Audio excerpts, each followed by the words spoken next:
On a cold and windy February afternoon 50 years ago, the late Paul Bikle soared into the stratosphere with one goal in mind: to set a world altitude record for unpowered sailplanes. Bikle, then director of NASA's Flight Research Center at Edwards Air Force Base and president of the Soaring Society of America, was an avid and accomplished sailplane pilot who devoted every weekend to soaring.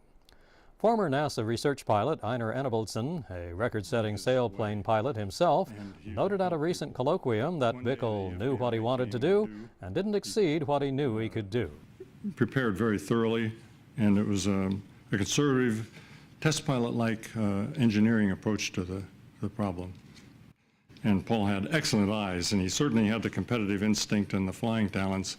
Could have been a great fighter pilot. In just over 2 hours, Bikle and his Schweizer 123 sailplane were back on the ground after reaching an altitude of 46,267 feet, a record that would stand for 25 years. The Schweizer has been preserved by his family and was on display during the colloquium at NASA's Dryden Flight Research Center. Seeing the aircraft in which Bikle's record was achieved and comparing it to more current, high-performance sailplanes, his record is all the more remarkable.